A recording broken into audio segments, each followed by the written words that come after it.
Good morning, everyone. Thank you for joining us. Before starting, I would like to make a legal statement. All statements expressed by Getúlio Vargas Foundation, employees and guests in our online events and broadcasts exclusively represent their opinions and not necessarily FGV's institutional position. We also reiterate that everyone present here agreed to participate in this event of their own free will, and they consented to be recorded in this broadcast, which will be posted later on FGV's official channels. And my name is Mariana Trigo. I'm a journalist at FGV International Intelligence Unit. We are pleased to hold this webinar about Thailand, and we are privileged to have Her Excellency, the Ambassador of Thailand, Nitvadi Manitko, present with us today. During 2021, the FGV International Intelligence Unit will carry out the Focus on Asia project, a series of webinars with representatives from several Asian countries, participating thematic webinars that will have the objective of mapping, debating, and explaining why Asia is today the world's main geoeconomic axis. Today, our focus is on Thailand. Unfortunately, due to a major technical issue, Professor Flores won't be able to participate in this webinar today. Ambassador Nitvadi Manitko, we are very honored to have you here with us at FGV. Please allow me to share with our global audience a brief overview of your professional journey. In 2015, Ambassador Nitvadi was appointed as Minister and Deputy Chief of Mission at the Royal Thai Embassy in Jakarta, Indonesia. She then moved to Canning, China as the Consul General in 2018, before being appointed to be Ambassador Extraordinary to Brazil in 2019, where she's serving now. Ambassador Nitvadi has earned a master's degree in international relations. Thank you, Ambassador. Your microphone is mute. And let's talk. And once again, thank you very much for your presence today. Thank you very much. Good morning. Good morning to you all. Good morning to Mariana and Sawadee ka in Thai. Thank you very much. So let's go to the first question, Ambassador. The Kingdom of Thailand, governed by a constitutional monarchy, is a long-time member of the Association of Southeast Asian Nations, with increasingly close ties to the other Asian members. Considered to be the 20th most populous country in the world, Thailand is considered a nation with a high quality of life and a high human development index. Ambassador, what has made Thailand today to be considered as one of the largest economies in Southeast Asia and an anchor country to neighboring countries such as Myanmar, Cambodia, and Laos? Okay, thank you very much. And actually, it's my honor and my privilege to have this occasion to join with you, in your program. And I think it's a good opportunity to learn more of, especially for the Brazilian audience, about Thailand. And for the first question, actually, we're not the largest economy in Southeast Asia. We are the second largest economy in Southeast Asia after Indonesia. And actually, if we look at the location of Thailand, Thailand is situated in the middle of the Southeast Asian nations, We are the founders of the ASEAN, the Association of Southeast Asian Nation members that many of you heard about it. We are the founder, and the ASEAN also firstly established the birthplace is in Thailand. And so it's like, you know, we right at the center of Southeast Asian nations. And with this location, we are between the two Asian giants, China and India. And so we draw a lot of attention in that term. And as you mentioned that we located near, you know, the some of the new ASEAN members is Laos, Cambodia, and Myanmar. And we have like with Myanmar, we have long borders is Laos 1,400 kilometers borders between Thailand and Myanmar, and with Laos also, and with Cambodia. And you know, through Myanmar and through Laos, we can connect right now by road, not only by air, but by road to the southern part of China, especially in the province named Yunnan province. Is the southern part that has quite a lot of similar characters with you know, some of ASEAN member countries. And in the near future, actually, I think by this year, there's going to be high-speed train running from southern part of China to Laos, and is expected to connect with Thailand. Pretty soon, we need not to fly to China. We can take high-speed train in addition to road, and also even the road for some people, the water for some people. You can take the water, the boat along the Mekong River, that between Thailand and Laos, and ride by car to the southern part of China.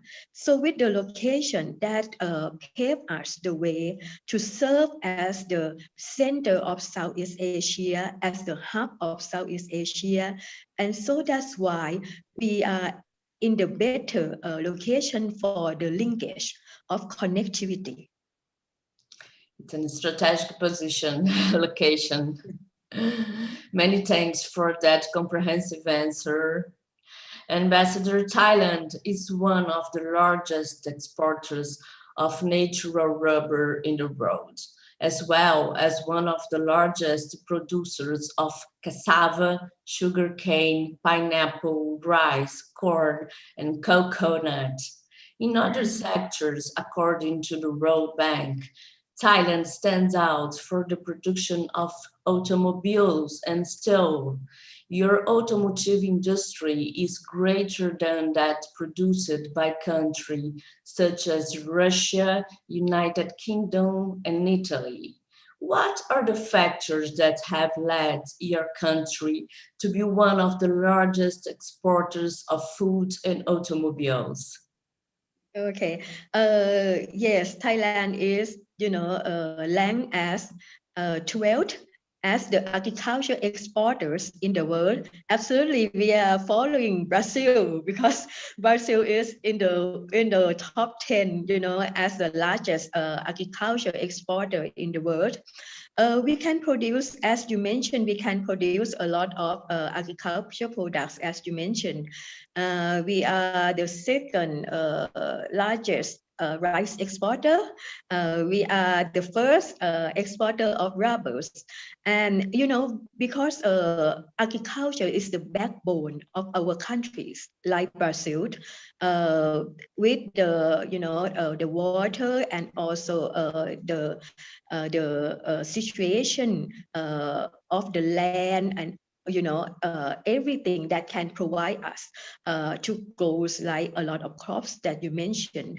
And now today with the technology, and also, with the some measures and with the policies of, the government, so we can be ranked as the 12th largest exporter of agriculture. But in addition to agriculture, we also, as I mentioned to you, that we are hub of the, connectivity. We are the center of Southeast Asia. So that's why we are part of the supply chains of the Asia. And so that's why the sectors like automotive productions, come to our market. I think we are number 2 right now for the Southeast Asian nation for receiving investments, especially from major countries.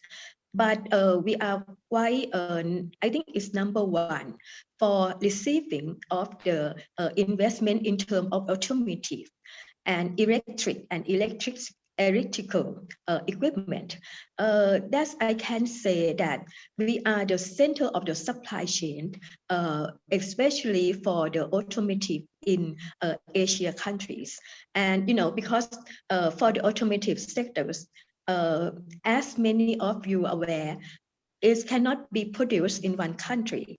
It kind of assembles, so it's kind of supply chain that one part can produce in one country in Asia, the other part can be produced in another country, and it can be assembled and exported to,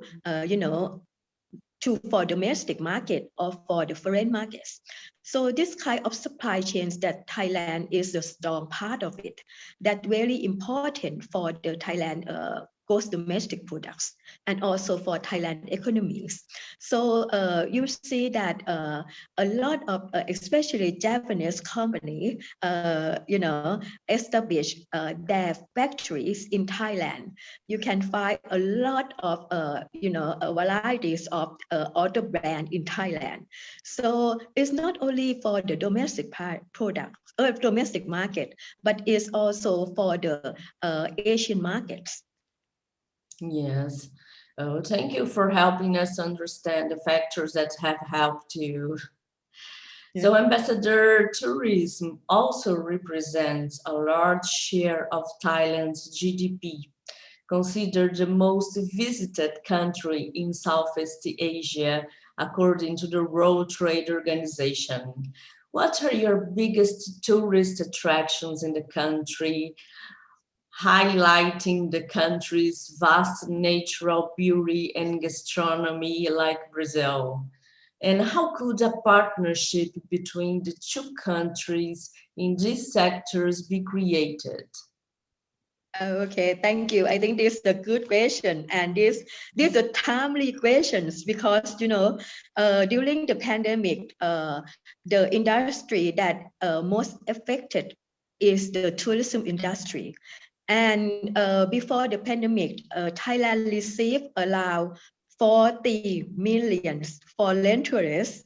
We have 67 million people for the population. We receive 40 million foreign tourists. So when the pandemic started, it affect Thailand industry a lot, and just related information, we just received only 20,000 this year for the foreign tourists.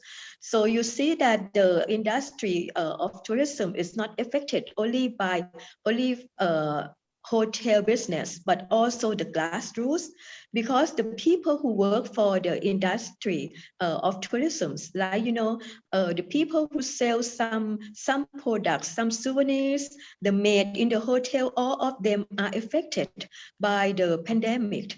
And this affects Thailand a lot, especially if you look at our GDP, because our GDP mostly depend on 2 items. The first one is export. The second one is tourism industry. And with the effect of COVID-19, so tourism industry has been hard hit by this pandemic. And right now, we try, even we still have the pandemic problem in Thailand. We try to open bit by bit our countries to tourism, but we have to be careful for the spreading of COVID-19 also. Like what the government just launched, we have kind of the model for tourism, the kind of a pilot projects. It's called Phuket Sandbox. Phuket is very popular tourism spot in Thailand. Many foreign tourists love to go to Phuket, and we have even international flight, direct from abroad to Phuket without transiting in Bangkok at all. So the government vaccinate all the people in Phuket. And so, nearly, I think 80% of our people in Phuket have been already vaccinated. And so we have the campaign, like, it's called Phuket Sandbox, because we open for tourists who has been 2 doses vaccinated, who have been completely vaccinated for 2 doses, and already 2 doses, 14 days after 2 doses, can go to Thailand, especially from some countries that have very low risks in the pandemics. And they can fly straight to Phuket. And then they stay in Phuket, enjoy themselves in Phuket for 14 days without to be quarantined. So it's quarantine in Phuket. It's quarantine that you can swim, you can enjoy the sand, the sea, you can enjoy Thai food in Phuket. So this is the pilot projects that if it's work out, so it can be, it can be covered to expand to other provinces also, but we have to make sure that we curb for the, for the spread of the COVID-19 also. That's important, that health and economics has to come together. And so that's the initiative that the government just launched, and hope that it goes well. And for the cooperation with Brazil, actually, I just had the meeting with, Rio de Janeiro, people, especially in the tourism industry. And I have my representative of Tourism Authority of Thailand in Sao Paulo, and I think that we can discuss to, to maybe exchange of view or exchange of knowledge, or even, discuss for expansion of our cooperation, especially after COVID pandemics. So after many people vaccinated, so how can we, both countries that I think doing well for tourism industry can work together, especially maybe sharing the market, something like that. So I think that we should prepare for that. So that's why I just had a talk with the Rio de Janeiro people, especially in private sector. And I have also with me the representative of tourism industry who can further discuss about the details with them. Thank you. Thank you very much. I'd like to deepen this relationship. And Ambassador, now I'd like to talk about our countries too. And Brazil and Thailand have had diplomatic relations for 62 years with bilateral agreements of scientific and technical cooperation, partial exemption from visas, air services, and trade.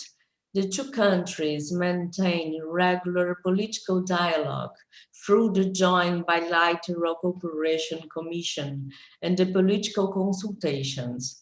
How can we further deepen relations between our 2 countries with the maturing of these bilateral relations, since Thailand has been one of Brazil's main partners in trade exchanges? Okay, thank you.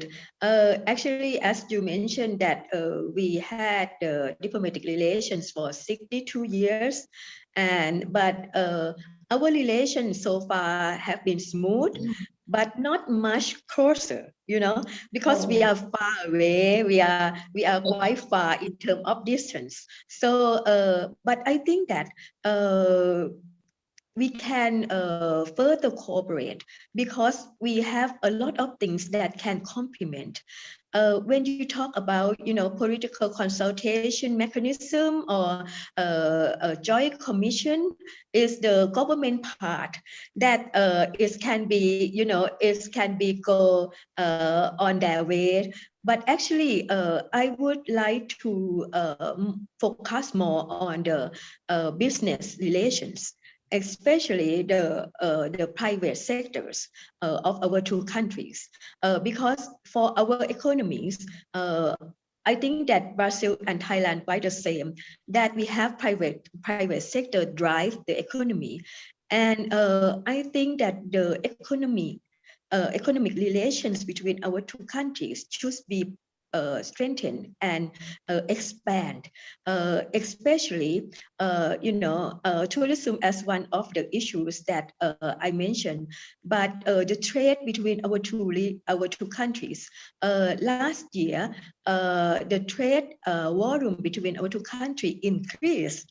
Even this is interesting because during the pandemic, it's supposed that the trade will decrease, would have been decreased, but actually it's just increased. So it's very interesting. And last year the record is 3.6 billion US dollar for our two-way trade volumes. Absolutely, Brazil gained surplus, because Brazil's export more to Thailand rather than import from Thailand. But anyway, I hope that the number of increase of trade will continue. I try to keep momentum of this because when we can increase the trade volume, so it means that our economy is more close to each other.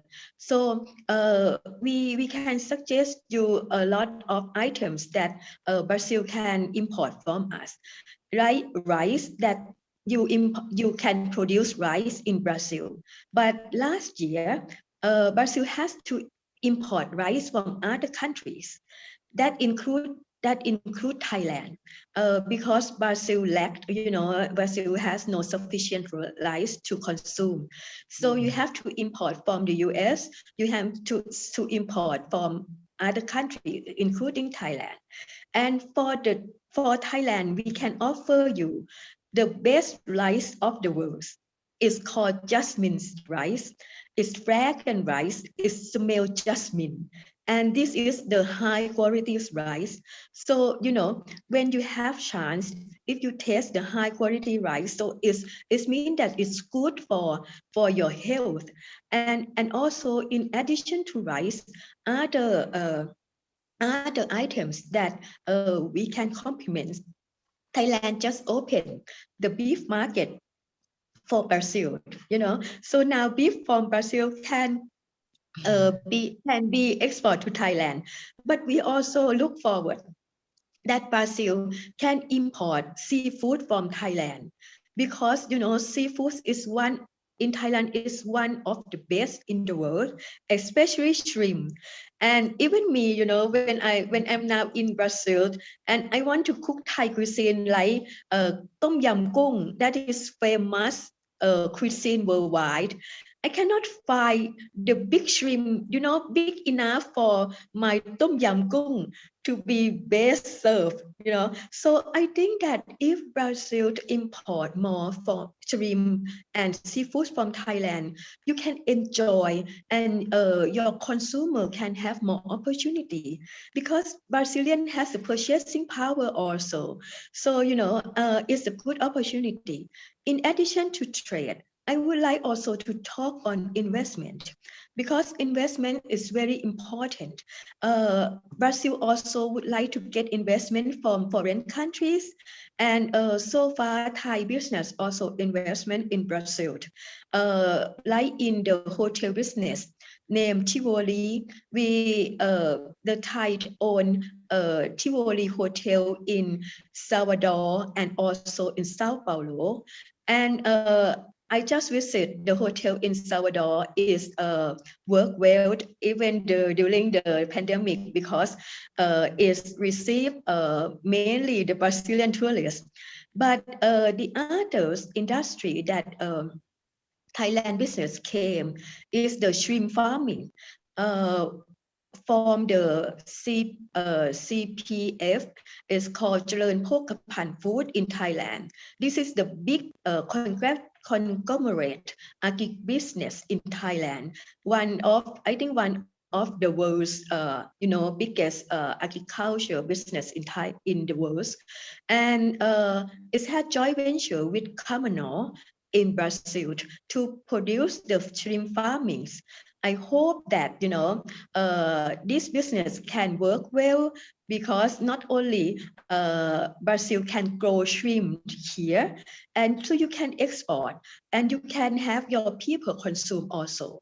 So this is another one is agriculture business. And the other one that we also invest here is about the electronic part. The name of the business is called Calcom. Calcom, they invest in Manaus for electronic part that for the Brazilian consumer. So that three main business that I would like to mention that Thailand already invests in Brazil. I also would like to see Brazil invest in Thailand, especially in the areas that Brazil is very strong, like biofuel, ethanol that you're very strong, right? And even the aero, is about the plane, because we now set up the policy, such kind of giving privilege and incentive measures for any foreign investor to the key business like alternative energy, like agriculture, especially concerning the green agriculture or even the green industry. And the other one is aviation that Brazil keen on. So I also would like to draw attention of the Brazilian investor to look into Thai market also, because if you produce in Thailand, as I mentioned at the beginning, that we are the hub of Southeast Asia and Asia. So you can use Thailand as the production base to export to other Asian countries with the connectivity provide and with the ease of doing business that we ranked like from the US News, we are the first best country to set up the business so in the world. So that's why it's easy to set up business in Thailand. As I would like to see Brazilian business to look into investment in Thailand also. Yes, good news about our partnership. And talking a little more about the pandemic that you mentioned earlier, how has the pandemic harmed business between Thailand and Brazil? And in what ways can we navigate this obstacle through greater concentration in trade, investment, and engagement of business sectors?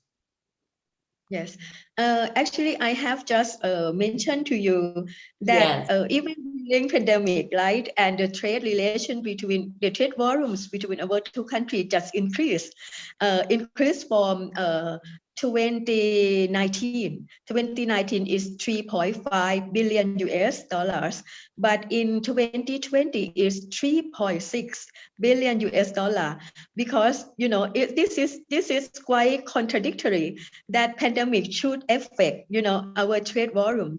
But anyway, what is effect is the import materials from Thailand, because most of the Thai products that Brazil import are mainly machinery, electronic part. So these do use for, you know, factoring, for production. And this affect a lot because during the pandemic, you stop or you pause productions. So when you pause production, so it affect the import items from Thailand also. But good news is that these early years, you know, during the first quarter of this year, the number of items, especially machineries, you know, the electric and electronic part, number import from Thailand just come back. So it's indicate that your economy is going to be, you know, back to normal soon, because the factory can run and the production can make it. And then I think that that's a good start for this year. I hope that it will not affect more, you know, at the later of this year. But concerning the pandemic, you know, right now, I don't know, maybe it's a good opportunity, because before that, we have to wait for, you know, our trade missions to go to, you know, each of one country. So we also wait for the trade mission from Brazil to go to Thailand. But right now, with the Zoom, with the you know, social media, you can use it to communicate or to know you know, the people in the other continents.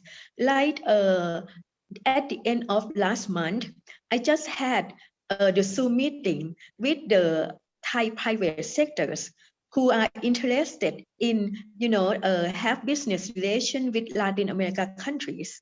And they are in Thailand.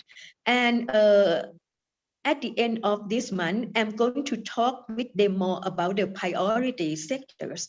And I think that you know, the two business people from our two countries, if they can talk directly, that will be more wonderful. So, you know, such kind of the Zoom meeting can help also. During, you know, before pandemic, we never thought about this, you know, we always waiting for the mission that Thailand have to come here, Brazil has to go there. But now we have like the technology that can serve our discussion also. And I think that because during last 5 months, I went to Salvador. I had the discussion with the private sector in Salvador, especially to increase the business relation between Thailand and Salvador. I just had with Rio de Janeiro is webinar, but it's a lot that you know, we learned from each other. And I think that when I have the you know, Thai business in my hand, so I can be the link, you know, from Thai business to your business people, either in Rio de Janeiro, in Salvador. And next month, I'm going to have kind of the discussion with the business people in Sao Paulo. So, you know, I can make the connection between two countries, especially for the private business, for the business people. So I think maybe, you know, we can work by Zoom right now and prepare and know each other before we can, you know, if the opportunity allows, so people can go and travel. So this is the preparation stage for each of us. You said you went to Salvador last month and you go to São Paulo next month. In a recent interview, you said your intention was to travel more around Brazil, promoting and presenting Thailand as a major exporter of cassava, sugar, and rubber, as mentioned earlier. Is the agricultural sector a priority? Have you already begun your visits to different Brazilian states instead Salvador? Okay, actually, before the pandemic, I plan to go a lot of states, because you cannot do business in Brasilia. Brasilia is just capital, you know. If you do business in here, you can talk only to the government people, but you cannot get in touch with business people. And actually, yesterday I just came back from Rio de Janeiro, but I went to visit the Thai community there. But in Salvador, I went personally to Salvador because I want to see the Thai business also, the hotel that I just mentioned, the Tivoli Hotel, Yes. to see how's the business going.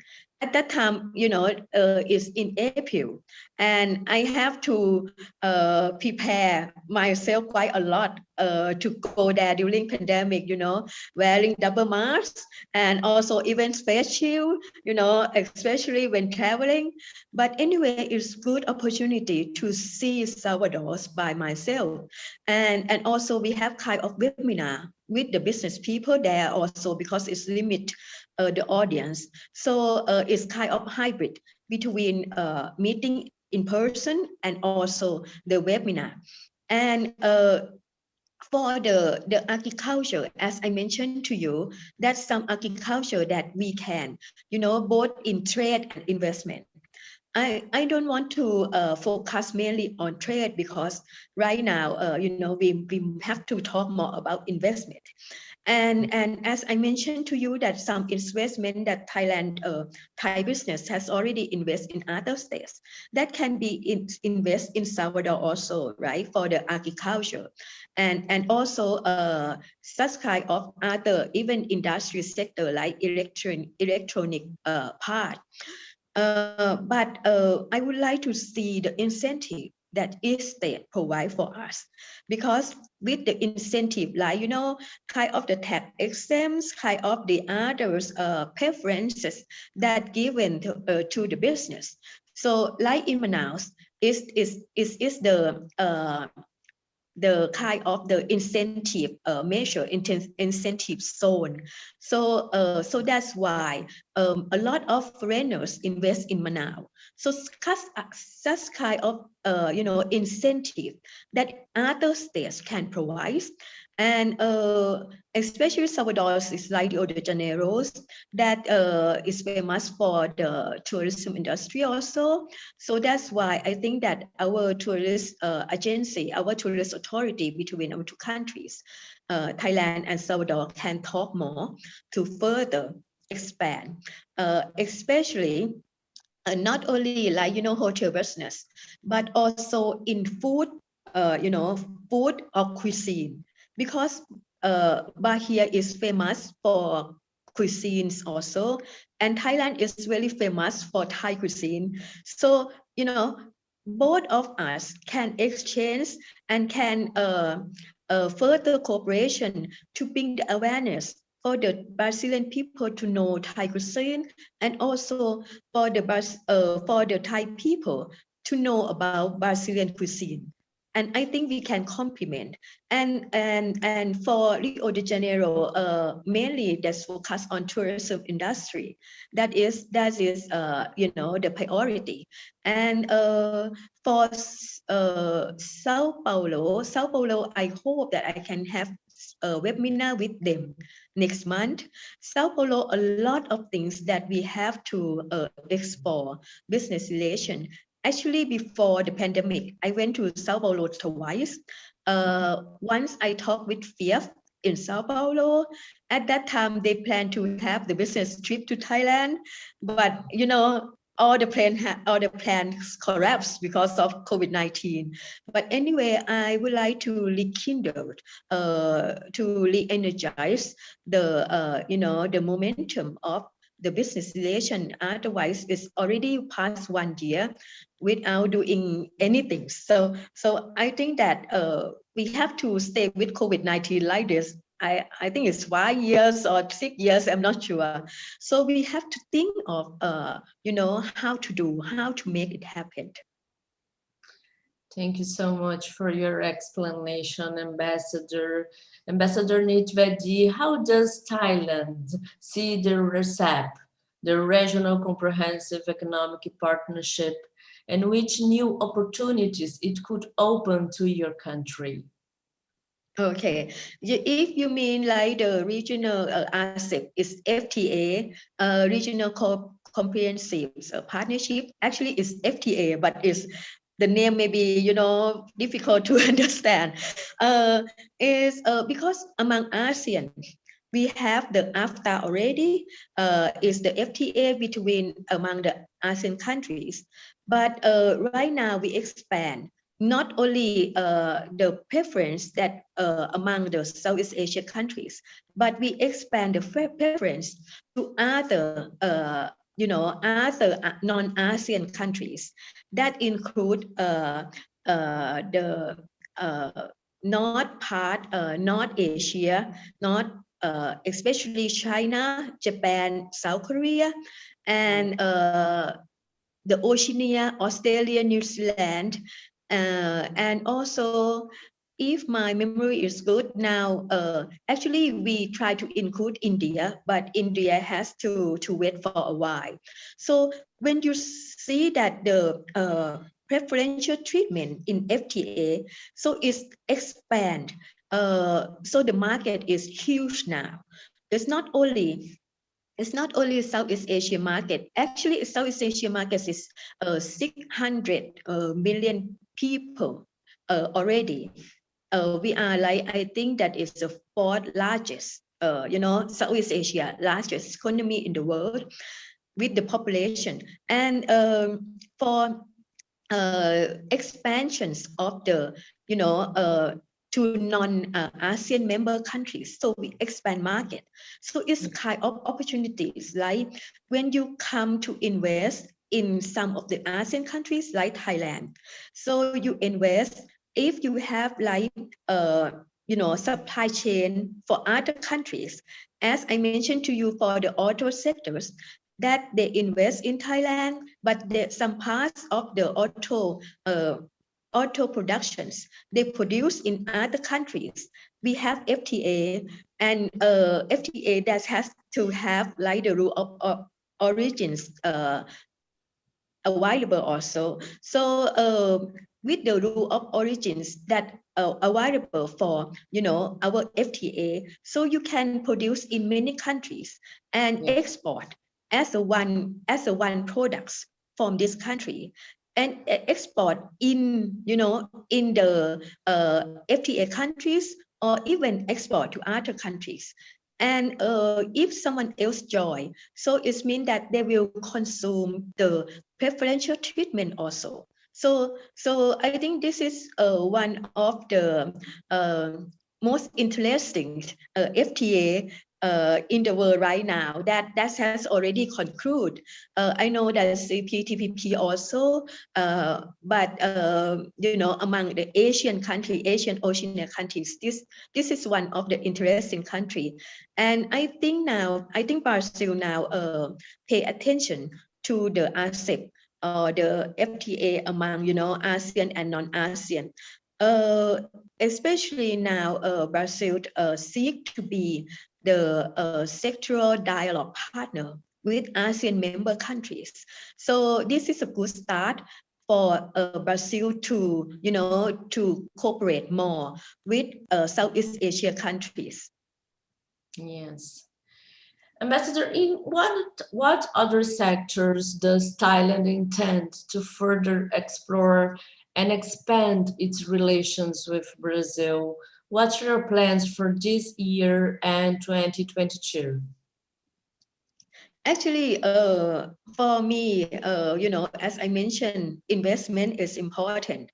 I don't want to talk only, you know, about the surplus or deficit of trade, you know, because when you talk about surplus, you know, advantage or disadvantage, I think it's not useful right now, because sometimes we import in order to produce. So you know, it's benefit by itself. So I would like to focus more on investment. I know that Brazil also would like to have foreign investment, and I think that the Thai business also interested in investing in Brazil.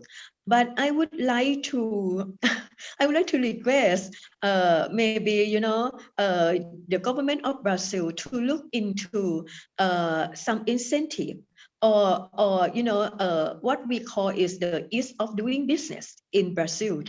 That's very important because when the business look into market, even it's far, like Brazil is far in the distance for the Thai business to come here. But if with the offer of the incentive, so the people may look into this market even it's far. But if it's far and you have very, non-tariff measures, high non-tariff measures, so people cannot survive in the, in investing in Brazil. So that's why the government people like me, the embassy people like me, is our job is try to help facilitate business cooperation, business relation between the two countries, to bring more business to here, to to invite business here to Thailand. But it's not only for the embassy to work, but also for the government to work. How to to have more incentive, how to show that Brazil is easy for doing business. That's really important. And maybe to lower the non-tariff measures, like in agriculture sector, because I don't think that any country can compete with Brazil for agriculture. I mean that in the world right now you export a lot, and here you produce a lot also. And even Thailand, if you import from Thailand, we cannot compete with you anyway, because with the small size of the countries and the smaller population, number of population. But I think that to convince, to assure the investor, especially from abroad, the incentive and how to assure the measures is important, especially ease of doing business is very important. Yeah, thank you, Ambassador, for your explanations in each question. We would like very much to count on Thailand throughout the Focus on Asia project and its follow-ups throughout this year and into 2022. Okay, I'm glad and I'm pleased to join in your program, and anytime we can be of another assistance, would you like to interview me anytime? Please do not hesitate to contact me. Thank you very much, Ambassador. Professor Flores asked me to send you his deepest thanks. He wanted me to pass on to you on behalf of FGV his warmest gratitude for accepting our invitation today. He looks forward to potential future opportunities to build on what we have discussed today. Okay, thank you very much.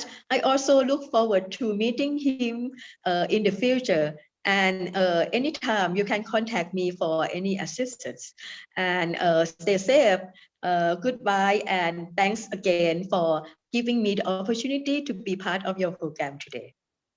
Thank you. I'd like to thank the Right Honorable Ambassador for her willing and detailed participation. We have most definitely gained much in the way of knowledge and understanding of your country from your comments. Please accept our warmest thanks, and thank you very, very much for your participation. Thank you very much. Thank you again. And obrigada. Goodbye. Bye-bye. Thank you.